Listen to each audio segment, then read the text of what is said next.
Hi, everybody. Good morning, good afternoon, good evening, depending on where you are joining us from in the world today.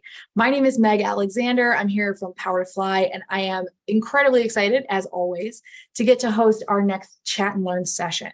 Now, before we dive on into our upcoming session, I just want to go over some quick housekeeping items, especially useful if maybe you haven't joined us for a chat in a while, in which case, welcome back. Or maybe this is your first event with us, in which case, welcome. We're so happy to meet you. Now, I want you to know that like all of our virtual events, today is all about you. It's about our community members and making sure that you get the answers and the content and the information that you come here for. So to that end, you are incredibly welcome and encouraged to participate. You can do that in a couple different ways.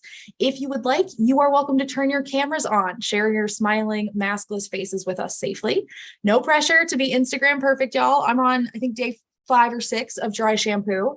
And we truly do not care whether you are coming to us from a corner office or your couch in your living room. It does not matter. Do not stand on ceremony. We want to meet you where you are, no matter whether that place is an ironing board in your kitchen or a desktop at the top of a skyscraper. Doesn't matter. So if you want to participate with cameras, that's great. You do not have to, though. You are always welcome to add questions or comments into the Zoom chat. You can feel free to send them on group, but if you would also prefer, you're welcome to DM them to me. I'm happy to raise your question and keep you anonymous, no matter what the reasoning is. Now, I do see we started to get people chiming in the chat. Thank you so much. Hi, Michelle. Welcome. Hi, Vanessa. Please feel free to share in the chat where you're joining us from. I'm always really interested to see how far our global audience spreads. Our guest, Tanya, is coming to you from Georgia. I am coming to you from Ohio. So super, super excited to see where everybody's located today. Now, if you do want to ask questions or add comments for our speaker, absolutely send those in the group chat. Hi, Vanessa. Oh my gosh, Jamaica, Florida, New York. We are covering the globe here, y'all. So like I said, you're more than welcome to share questions or comments in the chat thread. I'll be keeping my eyes peeled there. If you want to DM me, I can ask or comment anything you'd like, and I'll keep you anonymous.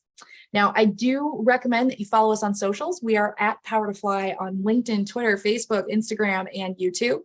And like I said earlier, we are recording today. We're recording and we're also live streaming this to our YouTube channel.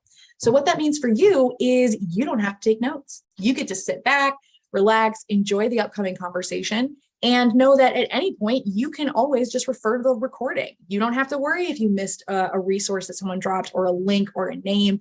You can always go back and check this out. Now, everybody who registered, whether you're here or not, whether you come in, for 2 seconds, leave, come back, all that good stuff, everybody that registered is going to get an email from Power to Fly in about 1 to 2 business days. And that's going to have a link to where you can rewatch this recording on our website. Now, let's say that Tanya says something just like mind-blowing, amazing. You cannot wait to tell a coworker or friend or relative. You do not have to wait 1 to 2 business days. You can always head over to our YouTube channel. I'll be sharing the links for all of this with y'all in the chat thread as we go. But you can head over to our YouTube channel. You can, the recordings are posted there usually within about 5 to 15 minutes of the end of the live stream. And while you're there, you can also search a huge section of our recorded chats. Now, you can find the same stuff on our website, except more. Every recording from the beginning of Chat and Learns to now is hosted there. So I will absolutely encourage you to follow us on those various social channels, take advantage of the resources, the free resources that we offer in all those places. We would love, love, love to be here for you at every stage of your career. Last but not least, if you would like to, one of the goals that we have is to engender sorry y'all, English is hard today and it's Monday and it's the only language I speak, so you'd think I'd be better at this. Yeah, we'll skip it. We'll go till later. It can't be that important, right? All right, so super excited to introduce you to today's speaker, but before I do, I just want to highlight that Tanya is here today on behalf of CallRail. Now, I'm throwing their page URL in the chat right now. The link that I just sent you is what's going to take you to CallRail's page on powertofly.com. It looks just like what you're seeing in front of you. Now, when you get to that page, you can learn more about CallRail. You can click and get more information on their benefits. You can check out past events they've done with us and future events they're going to do with us, as well as as always, the job search. You can check out all of CallRail's open roles right from this page. Now, if you are interested in CallRail, but maybe don't see anything there, in the job postings that suits you at the moment, or maybe you're not really actively seeking, you're just kind of, keeping your eyes peeled, see what's out there. One of the things I recommend you do at the top right-hand corner of CallRail's page is going to be a big pink button that says follow. If you click that, it's going to do some really great things for you, but effectively it works like your friend at CallRail. So it's going to tell the CallRail team that you are interested in working with them even before you fill out a job application. But it's also going to allow Power to Fly to keep CallRail on your radar. So we are going to take the grunt work out of job searching. We will let you know when they post a new role, and that way you don't have to worry about missing out.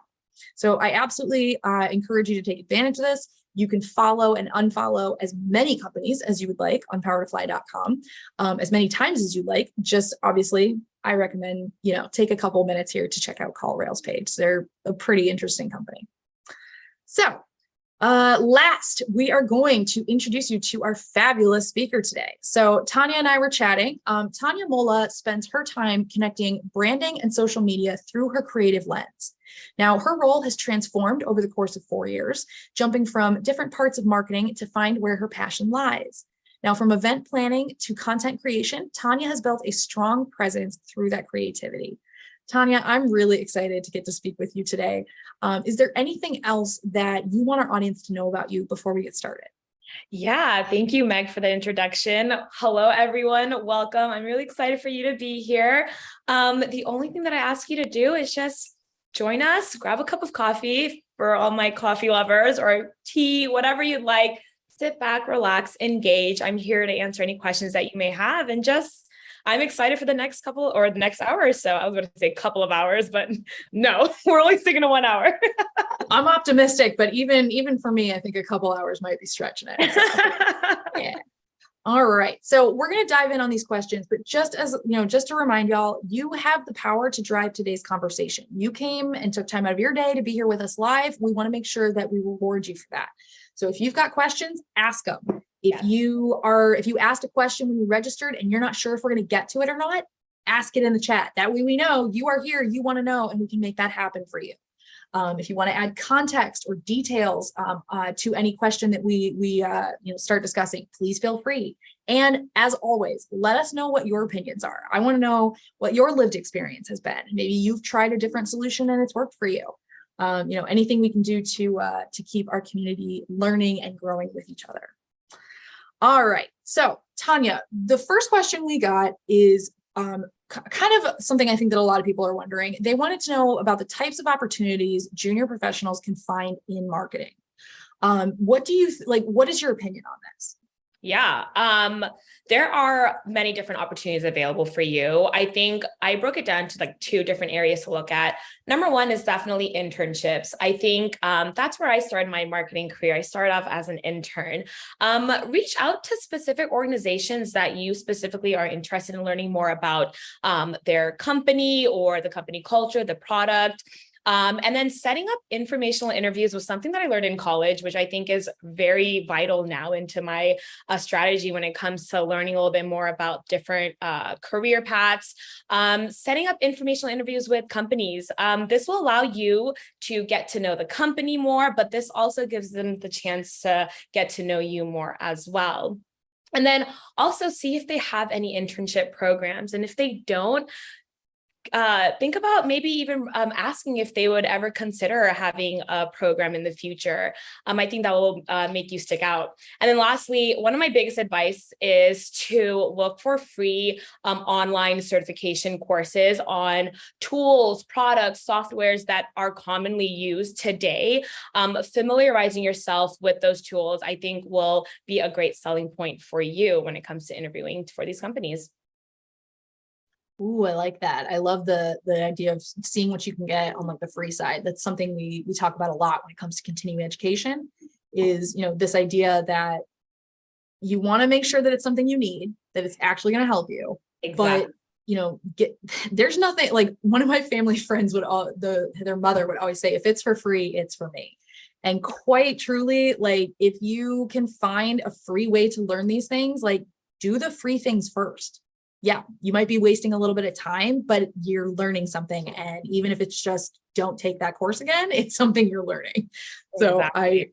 I love this idea of like, looking into those free certifications and stuff. Because there are so many available. Like, do you have any kind of like any rule of thumb or any guidelines for people if they are looking into these certifications? Like, are there any kind of red flags people should look out for? I think the level of time and investment is something that is to be mindful of, just based on your schedule. How much time can you actually commit? If it's like a 3-day course, can you space it throughout the week? If it's like one day or just like less than 24 hours, just taking a look at the time to see what works best for your schedule, because you want to, take the time to actually learn, depending on what the course is offering. Ooh, Also, I think we'll dive a little bit more into this. A lot of people were asking like which platforms to look at. YouTube University is what I like to refer. There are a ton of free videos out there on specific topics, tools that you can learn from. Love it. Okay, great. All right. So let's talk about kind of some of the specializations within here. A lot of people wanted to know if it was better to be a marketing generalist or to try and kind of start guiding yourself into a specialization within a specific marketing area. Now, for those of us who might not understand generalist versus whatever, could you give us a couple examples of people that are not generalists when it comes to marketing? Yeah, I think for your first point, I think this is a great question. First of all, I think I encourage and advise people to just be open-minded, especially if you're tapping into marketing, because there is a lot when it comes to the marketing world. I think that's what I realized when I graduated and first started building my career. There are different buckets. You have content marketing, which is focusing a lot on like written content. Then you have social and brand, which is what I specifically do. You have events. You have demand generation, which focuses a lot on data and analytics and generating more revenue for your business. So the opportunities are endless.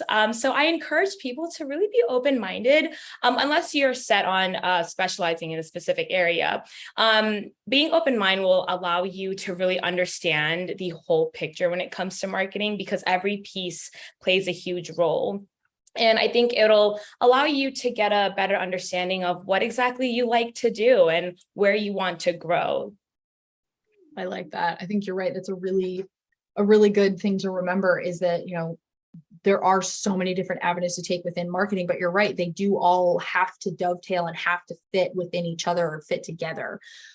So yeah, I think that's really great advice to, start off general, because you might end up getting kind of pigeonholed by experience or something like that. But yeah, I think, giving yourself the best potential opportunity, keep your mind open, keep your mind and yourself open to new experiences there. Exactly. All right. So when we're talking about this idea of career exploration, how do you advise people to accomplish this before deciding what path to take? I feel like a lot of us either did not necessarily think about it until it was like, oh, we have to decide now. Oh, okay, this is what I'm going to do for the rest of my life. Or people that maybe didn't necessarily understand what was going on with their, with that career, or what to really expect. So if we are trying to do that career exploration, do you think that's worth it? Or do you think it's best to just kind of keep moving along? I think it's definitely worth it. I think we all feel that pressure to figure it out, at some point of our lives. And I think that pressure really deters us from, going down and creating that career path. I think there are, many opportunities for you to meet and connect with people, which is why community is so big to me. And I think Power to Fly is a great organization that offers, that community aspect and that tool and the resources. And I think that it's a good idea to just kind of learn the day-to-day of these different roles. And does it align with your interests? Does it align with something that you want to spend a lot of your time with?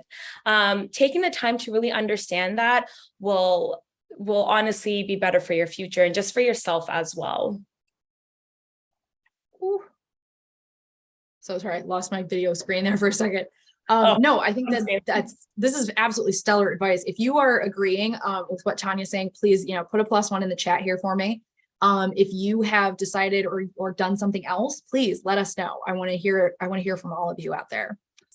All right. Now, one of the other questions we got, people wanted to know how you ended up specializing in as a brand manager. Could you give us a quick overview of, your path through marketing from where you started to where you are now? And maybe how did these things come about? Yeah. So this is, I think, a great example of everyone's career journey is going to be different. It's not linear. You don't have to have every step planned out. Trust me when I say this. I wish someone told me this when I was graduating college. When we have that pressure on yourself, it just confuses you and it stresses you out. And so a great example, when I graduated college, I started off as an intern in the sales department at my current company, CallRail. And I always knew that I had a knack for creativity and marketing. And so at that time, I always communicated with my manager, like, hey, I'm really interested in marketing. If there's ever an opportunity, please let me know. And so I think a great piece of advice that I did was I was able to set up some time with people in marketing and the different parts of marketing. So it allowed me to learn a little bit more about demand generation, about social media, about brand. And so those 15-minute meetings allowed me to really understand and get a good idea of what exactly I wanted to do.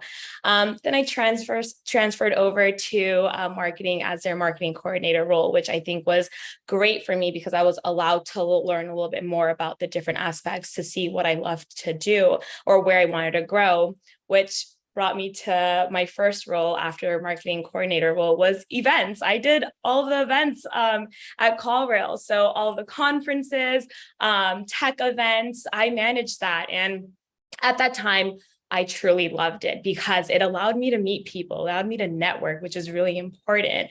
And then unfortunately, the pandemic hit. And so you had to figure out how to do virtual events. And so I think at that time, I had this realization that I didn't see myself growing in this part of the business. And I had, this candid conversation with my manager. And we talked about what my interests were and what exactly I wanted to do. I enjoy social media. I do it on my personal platform as well. And so when I had the opportunity to really shift from events to brand marketing, I knew that this was going to be a role that was both challenging, but also it really did excite me. So, and here I am today. So be sure to follow us on social media on all of our channels. Take a look. Yes, absolutely. Well, thank you for walking us through that because I feel like there's a lot of people that do feel like they need to have these things kind of walked out in a path. You have to have, maybe like 4 steps ahead of where you are now. And I don't know about y'all, but I'm barely understanding the 2 steps back. Now it's starting to make sense of what I did. I was, whatever. So I think you're definitely, if this is also you, if you are not a person that has your life all planned out, you are in good company here. But yeah, I think it's really impactful for people to see. I actually came into events like via the marketing team, and that was what I started with was social media for us.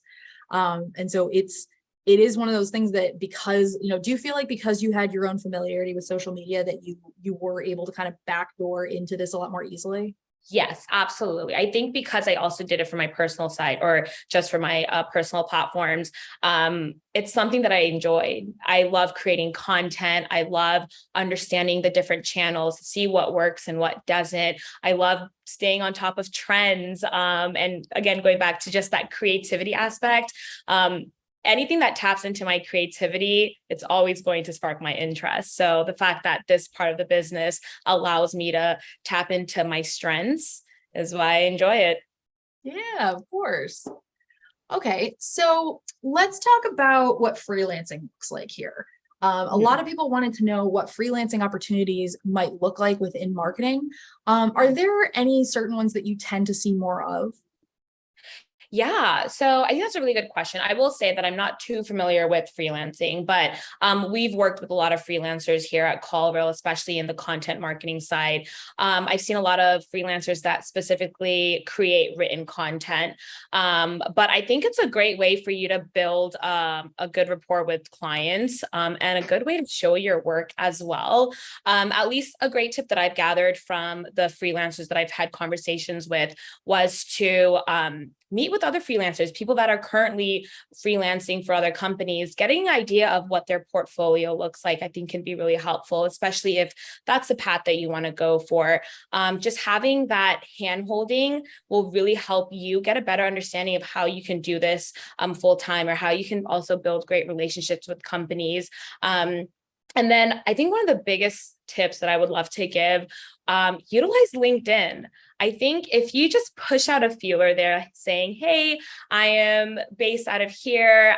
My strengths are in, social media and written content. I hope this, my algorithm hits the right target, but here's my work. I'd love to connect. I'd love to chat. I think this will push your post into the right people and can just start those conversations and start building those relationships with companies. Ooh, I like that. And I think that's a really good point you make, is that, I feel like a lot of people see influencers and tend to think that like the work comes to you. And that's not really how it is, right? Not at all. Not at all. I think some opportunities do present themselves, but I think you do have to put in that work and, just put your resume, put your work out there, send some cold emails to companies, reach out, reaching out. And I can guarantee you people will reach back out. And even just starting that conversation, even if there isn't an opportunity right then at that time, just letting them get to know you and your name, I think is really important. Well, yeah, like people can't bring you opportunities or can't let you know, like, hey, I heard about such and such, if they have no idea this is something that you're even interested in. Exactly. I think that's a good idea. Very cool. All right. Do you have any tips, or what do you think are some of the essentials that people need to know before they launch a career as a freelancer? Ooh, that's a good question. I definitely think building a portfolio, gathering all of the work that you've created that you're currently working on, so that way you can have it all packaged and something to reference to kind of show your work, show what you've done in the past, show what you're currently working on, even if it's just for your personal use.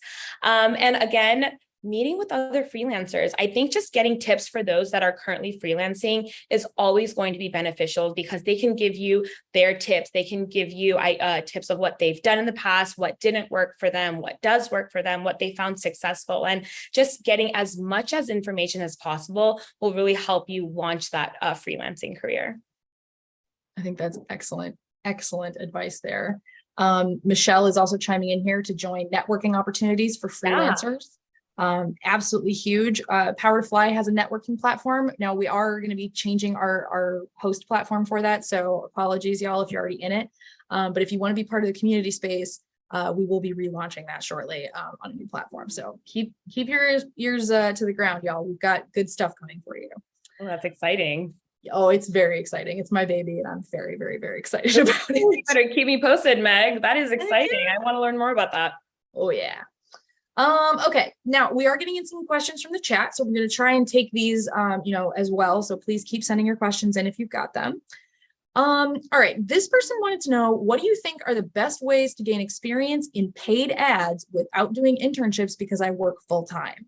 So this might be something that we're going to get a lot of, right? People, if you are in the audience and you are similarly working full time and thinking about transitioning or pivoting into marketing, let us know. Type pivot in the chat.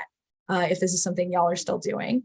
But what would you tell this person? How can you get that experience if you can't do an internship due to other time commitments? Do you mind repeating the question one more time? Oh, yeah. Specifically paid ads? Yeah, they said, what are the best ways to gain experience in paid ads without doing internships? So I'm thinking like in sponsored posting, maybe? That's a good question. I don't have a good answer right now. I don't primarily focus on paid ads at all. Like any type of paid content, I'm like, no, I only do organic. It scares me. But okay, so for people that don't know the difference, could you explain that? Yeah, so organic content is pretty much posts that you curate yourself. There is no payment, no cost associated with it. It's content that you create and you push out there, and then seeing if there's any organic impressions, any type of organic engagement. Paid ads specifically, there is a specific cost associated with that ad, and it pushes to a certain audience that they're trying to target. Thank you for that breakdown there.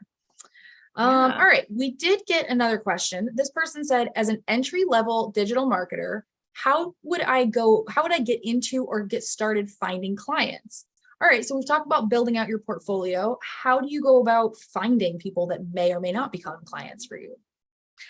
Ooh, that's a good question. I think my number one advice would be, again, going back to that relationship building. If there is a client that you're wanting to work for, if there's a company that you want to start building a relationship with, send an email. Let them know that you are offering these specific services.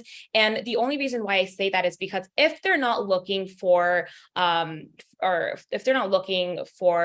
something in particular at that time, they will still get to know you. They'll know your name and they'll have your contact. And just doing that outreach, putting your name out there is always great for you to just start building those relationships, even if it's as simple as sending an email. Ooh, I think that's really great. This person is talking about, regarding finding clients, you can try in-person and virtual events, co-working spaces, and walking up to small businesses. That's honestly a very good idea. And something That's a really great idea, actually. Just walking to a small business, they're everywhere. And I love that because that's also giving into your community, in your city. Yeah, I love that. And honestly, even if it's a situation where like, well, we can't pay right now, blah, blah, blah, like it could be good for experience. I hate that word because I do believe creatives should be paid for what you do. But it might be good for experience. It might be good even just to build goodwill with that client or with that brand. Like, hey, I'd love to do blah, blah, blah. And if they can't make that work, then like, okay, maybe I could do like a real quick spot for you. Something small that's an easy lift on you. So you're not putting yourself out. Exactly. And going back to that point, I think be open-minded and be flexible. If it's a small business that you believe in, that you support, and they currently don't have the funds right at that time to, do some type of payment with you. But I think if you can customize something personal, I think that would mean a lot to them as well. And that's like a great foundation to start building from. Yeah, love that. Okay. All right. This person wanted to know, how viable do you think it is to transition into marketing without a marketing degree? I love this question because I think a lot of people have that fear that you need a specific degree to start your career, but I think it's possible with or without the degree. Number one tip, honestly, it sounds cliche. This is going to sound so cliche, but truly believe in yourself, believe in your work. And if you put in that time and effort, it'll happen for you. And I think the older you get, that imposter syndrome just keeps getting louder and louder and pushes you off this imaginary timeline that we create for each other, for ourselves. And so just remind yourself that it is possible if you put in that work. Going back to a couple of questions previously was looking into the different platforms that exist. So YouTube, Skillshare, General Assembly, Power to Fly, the list goes on. These platforms exist to teach you the skills that you need in marketing or whichever industry that you decide to pursue.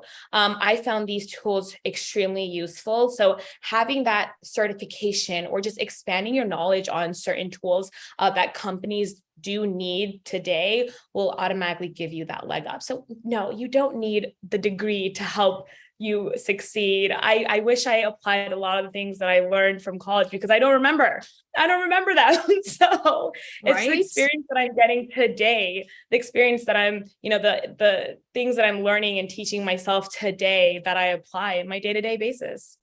Yes. There's a bunch of people chiming in the chat thread, agreeing with you here. Michelle also said that finding a community is so important for a career transition, and really, really is. You need the community, you need the support of the community where you're coming from. But you also then, need to find and build that community once you get to that other side. And that I feel like is it's a point that stops a lot of people, right? Because you don't want to think about having to do this all over again. Absolutely. And, we always we often go to the community for, a problem to solve or to find someone that you can relate on a special topic, or, you just don't feel alone when you have that sense of community, which I think is so, so, so important. It really is. And honestly, it kind of makes me think, if knowing that if you do work, with other people, if you're not a freelancer, that most of us spend more time with our coworkers than we do with other people in our lives, right? Like our families or our friends. So even if you are, if you're freelance, you're missing out on those other people you could be, bouncing ideas off of and stuff, which I get it. I'm freelance. I love it.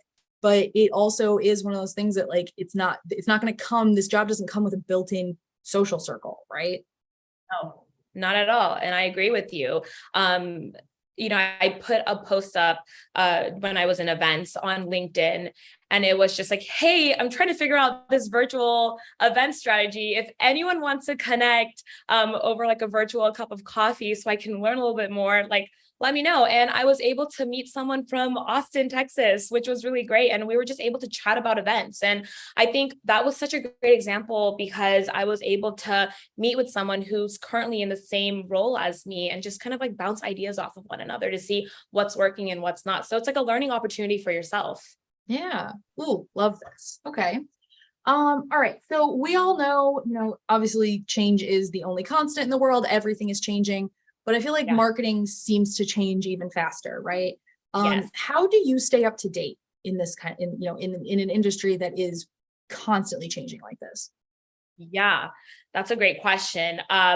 Immerse yourself in all of the resources that are available to you because there is a ton. Staying up to date with trends, commonly used tools or products in people's or in companies' tech stacks, reading relevant books or podcasts. I love listening to podcasts and subscribing to newsletters. I think it's really beneficial because they're constantly feeding you information on a weekly basis. So just take advantage of the infinite amount of resources that are available. And I think because there is so much out there, it can get overwhelming. So maybe limit to yourself to like 3 sources that you want to get information from. You subscribe to a newsletter, you listen to this podcast weekly, and you follow this company or this educational podcast or social channel that gives you tips on a monthly basis. I think just immersing yourself with all of the resources that are available will really help you stay up to date. There's a lot. So I'm like tripping over my own words right now because there's just so much out there. Well, I like your suggestion of, yes, immerse yourself, but start small or start slow. Cause I feel like with me, I like to dive in, right? I want to know the things that I don't know and I want to know them already. And that leads, at least for me, into burnout after like 4 weeks where I'm like, well, I don't even want to think about this anymore because it's all I've been thinking about, sun up to sundown. So I love the idea of yes, you want to immerse, start with 3 so that way you're actually absorbing something from these as opposed to just realizing it's one more email that you don't read, on a monthly basis. Exactly. Don't subscribe to like every newsletter. Just pick one credible source. And then if you're liking the way that they're feeding you information, stick with it. If you eventually hit a point where you're like, all right, I think I'm ready for a little bit more, go back out there. Because again, like I said before, there is a ton. Yes. There's people that are chiming in the chat thread here as well. Michelle is saying that they loved the Stacked Marketer newsletter.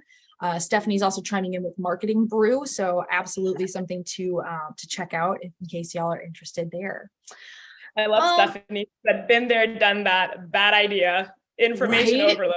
Yeah. Yes. Well, because you want to be immersed, right? You want to know things, but diving in can sometimes lead to that overwhelmed thinking feeling. So exactly. And like some people love to listen to podcasts. Some people love to read books. So just consume what you like, the way you love to get information, and just limit yourself and start from there.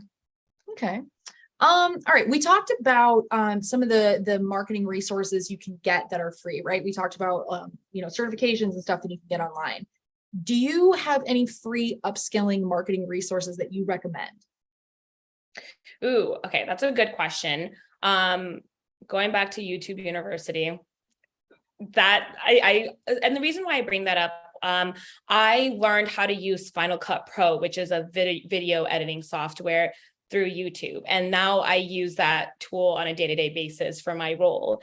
And so, definitely check them out. They have a lot of free videos out there that kind of like helps digest the information. There is Udemy and Coursera. Those are great too. They offer free courses. They usually have promotions running monthly. And so see what's free. Like you said, if it's free, it's for me.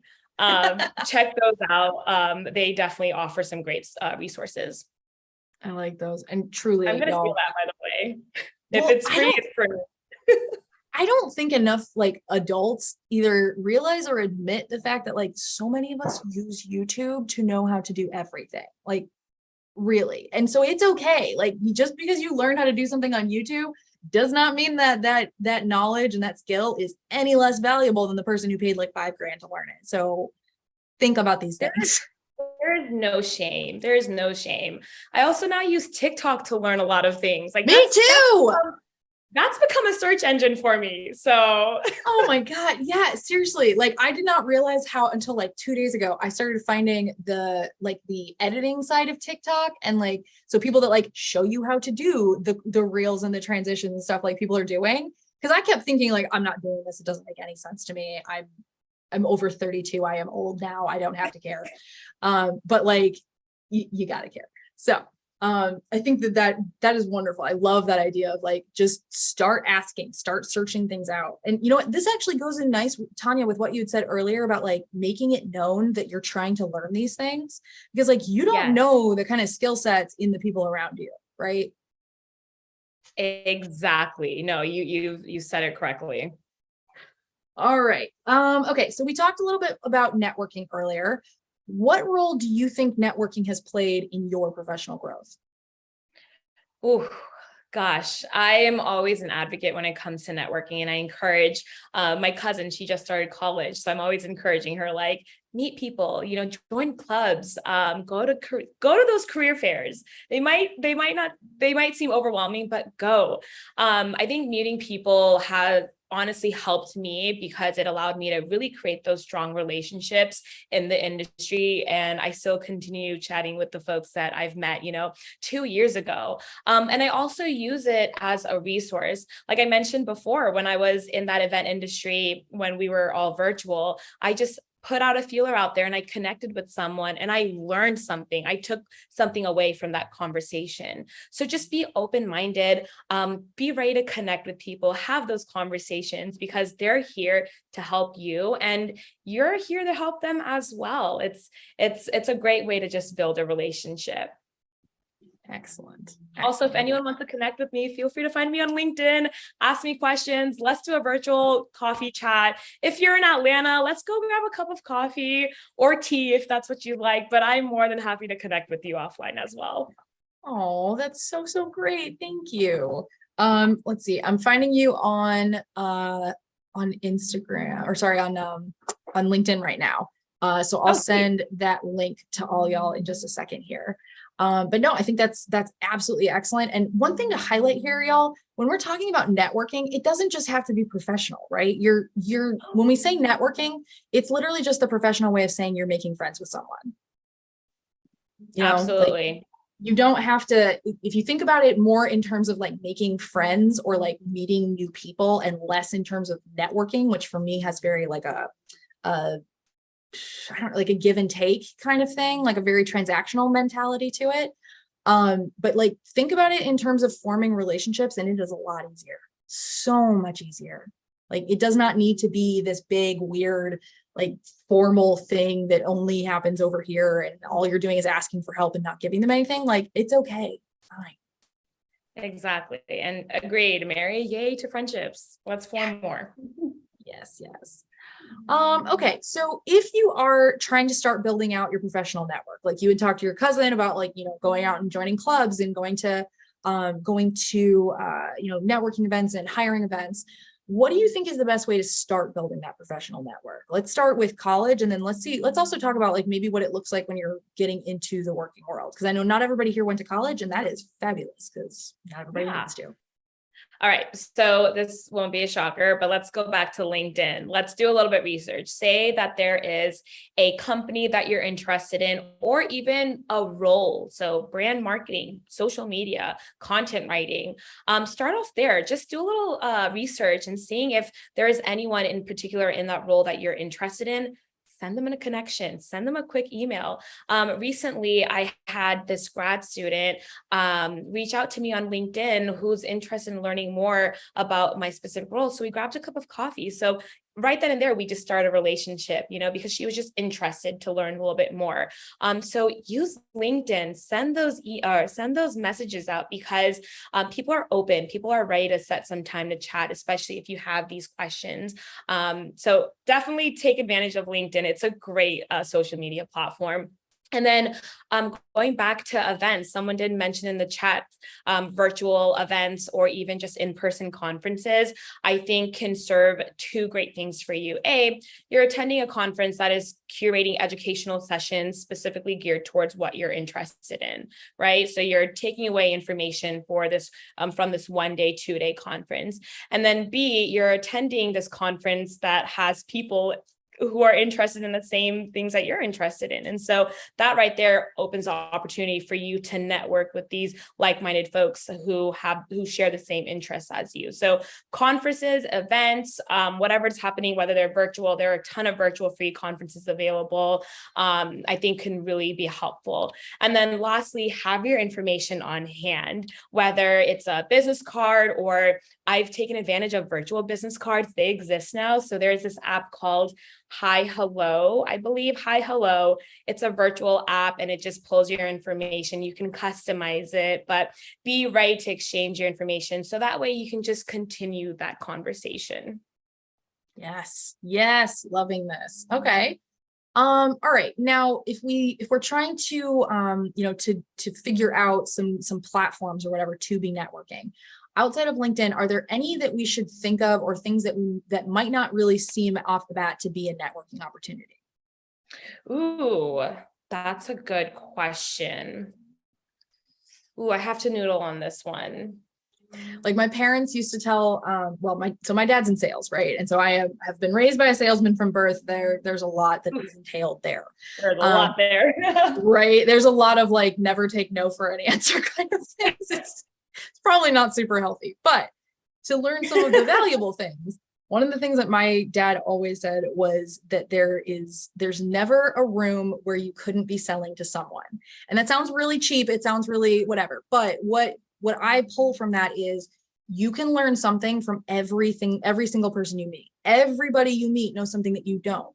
So if you are forming a relationship with that person wherein you are interested in learning things, you are going to get something out of that relationship. And if that's what you're starting with, of like, hey, I want to learn something from you. Can we do this? That's a great way to start a friendship. That's a great way to start a relationship, is saying, hey, I think you're awesome at such and such, and I'd love to see how you did that. I love that idea. And I agree with you. I think that's a great tip, especially if, you're having a conversation with someone, you want to learn a little bit more about it. And I think something that's also a great thing to do is if you're attending these conferences, reach out to the speakers. They give their contact information for you to ask more questions, for you to continue that conversation from those sessions. So reach out, let them know like, hey, I attended your session. I really enjoyed it. Can we talk a little bit more about XYZ? They're here for that. Yeah. Oh, absolutely. All right. So a lot of the things we've been talking about are, we'll call them hard skills, right? We've talked about, different certifications you can get and different programs to learn about, or software that you use in your work. Let's talk about some of the soft skills involved. So what do you think is absolutely key as a marketing professional to be able to do within the soft skills department? Yeah. I think there are top 3 that I think are key. Number 1 is a no-brainer, communication skills, and that takes time to build. But I think communication is really important, especially if you're collaborating a lot, which brings me to the second skill, teamwork. Be open to collaboration and teamwork. I know everyone has their preferred way of working, but I think teamwork is really important when it comes to sharing like sharing a goal or a strategy that you're working towards together. And then the most important skill of all, which I think a lot of people don't prioritize, is time and stress management. Going back to burnout, it's real. It happens, and it really can take a toll on your mental health. And so having a routine or understanding how to set those boundaries to create a healthy balance with work and personal life, it's so important. And sometimes we tend to neglect that. And we always want to protect ourselves, protect our mental health. And so if you can do a good job with managing your time and your stress, I think you'll just create a great balance. Yeah, I like that. I think, the teamwork is huge, right? Like none of this happens in a vacuum, right? Even if you are, unless you're marketing for your own small business and you're the only person that is involved with the business, I feel like that's the only time you're ever going to be doing this in a vacuum, right? There's always other people to be working with, even if it's different departments or whatever, right? No, absolutely. I think that's going back to like small business owners, they're the ones having to do it all, but teamwork will help you just in any circumstance or any situation. Just having that skill is just always going to help you. Yeah, absolutely. And thank you so much for talking about learning about things like time and stress management, because burnout is real no matter what industry you're in. But when it comes to a field like marketing where your creativity is tapped a lot, that well doesn't just refill itself, right? Like if you're creatively burnt out, it's going to take a little bit, and it's not something that just comes back because you went to sleep, right? Like 3 hours of sleep doesn't just mean like, oh, great, I have ideas again.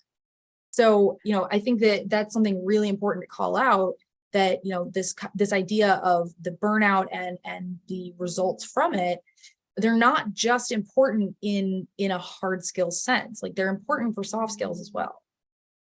Absolutely. And if we talk about it more, like burnout, like you said, it is real regardless of what industry that you're in.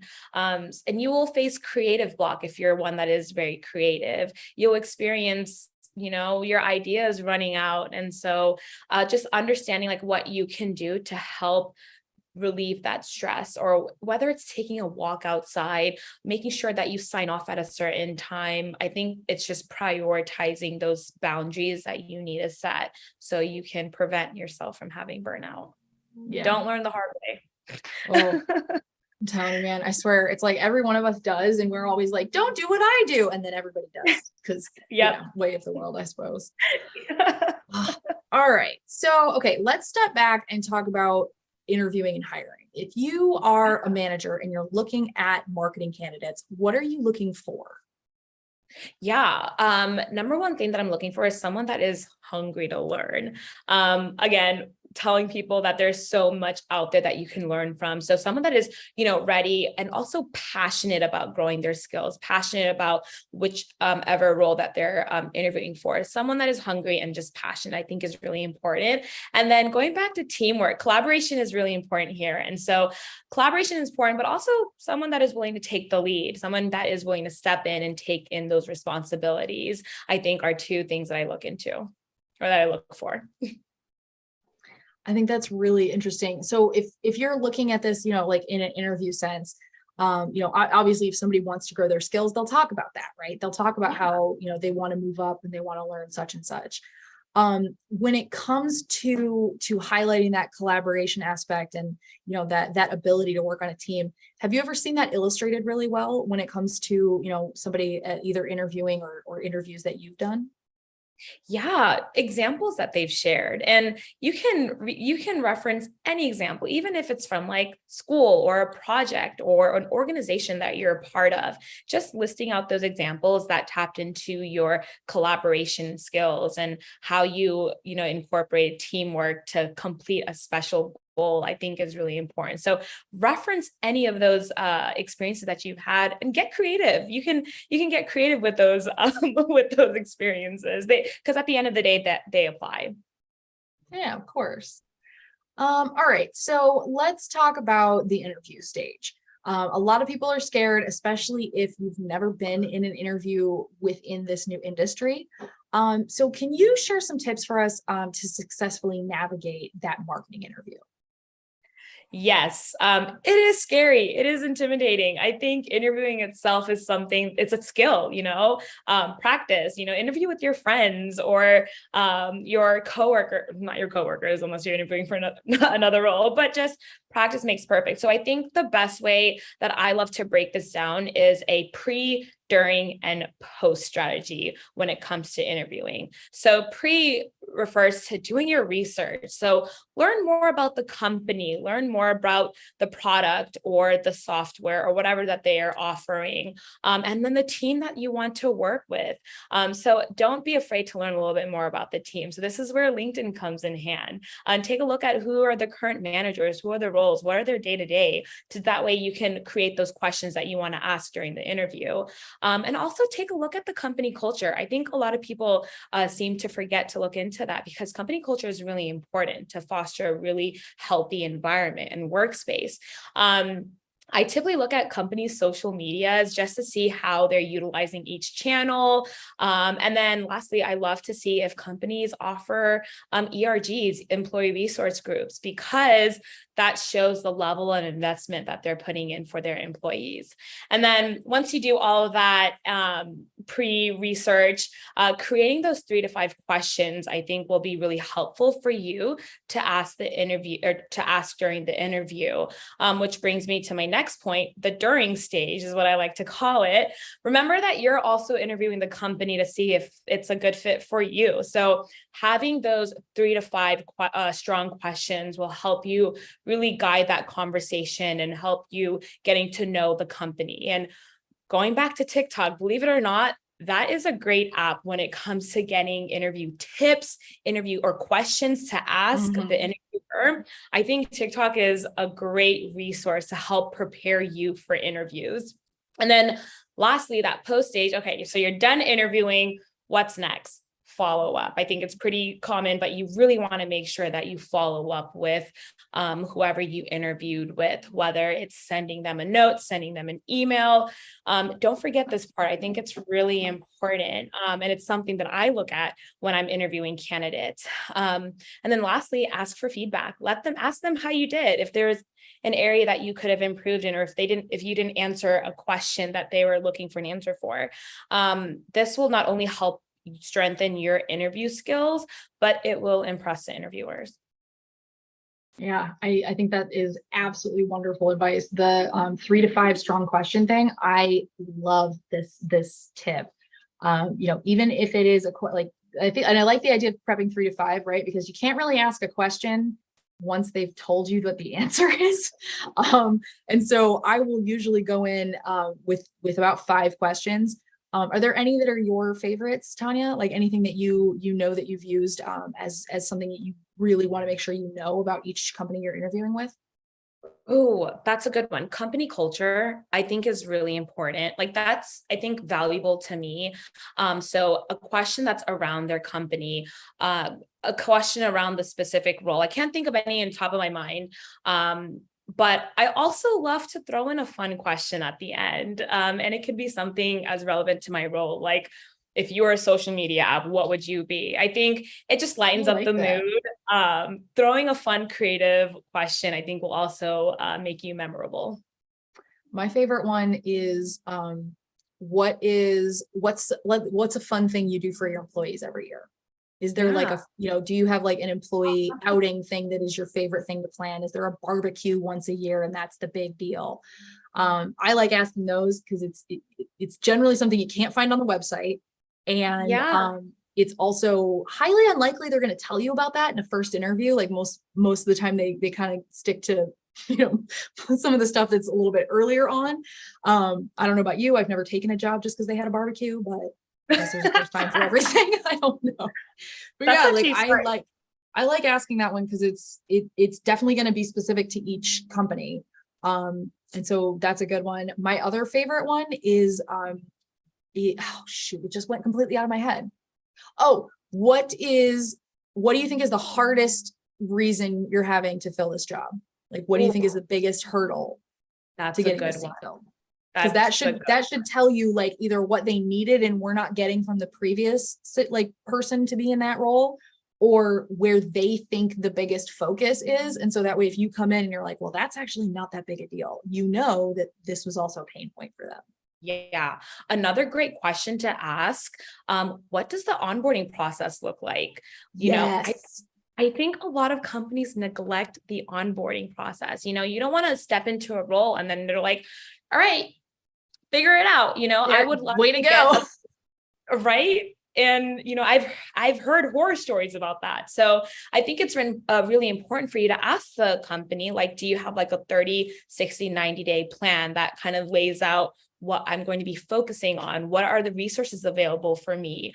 Who are the teams that I'll be connecting with? That's a really good question to ask. Ooh, I like this. I like this a lot. Okay, so we only have 5 minutes left in today's session. This time always goes incredibly quickly. So I know, right? I'm telling you, I knew you wouldn't believe me if I told you at the start. It always goes so fast. All right, so the slide that you're seeing in front of you, these are some questions that we had asked Tanya about CallRail prior to today's session. You talked about how the culture is inclusive. Does anything come to mind of an example that you've seen with this? Oh my God. Yeah. Going back to just our ERGs that we have, I'm part of the Women's Circle at CallRail, and it's a community that allows us to just work on being our better selves, and we can come together. And that's the beauty of working at this company, is how inclusive they are. They're always putting their employee at the top of the mind, and they're always advocating for one another, creating opportunities to, jump to another part of the department. Being inclusive is really important because you want to feel like you have someone there to advocate for you. And, that's why I've been here for the past 5 years. And it's because that they're inclusive. And going back to the second question, I'm jumping ahead of you right now, but what is your favorite part of working at CallRail? It's the people. And I think that's really important. Like you said, you're working with these folks for majority of the day, from like 9 to 5. And so it's really important for you to surround yourself with people that push you, that, make you bring your authentic self to work, and that are willing to create great opportunities for you and advocate for one another. And also just have a good time and joke around with, I think, yes. I think those are just really important things to look into when you are looking for your next opportunity. Yeah, I think that's great. Okay, let's talk about your tips for someone who's interviewing. Are these CallRail specific, or do you think these apply no matter where you're interviewing? I think these apply no matter where you're interviewing. But I think something that is really important is being authentic. Be yourself, because at the end of the day, you want to bring your whole self to work and your best self, And so taking that pre, during, post strategy, and then preparing yourself and just be yourself, remove that pressure. I think is just really important. I think that's a really good point to make, right?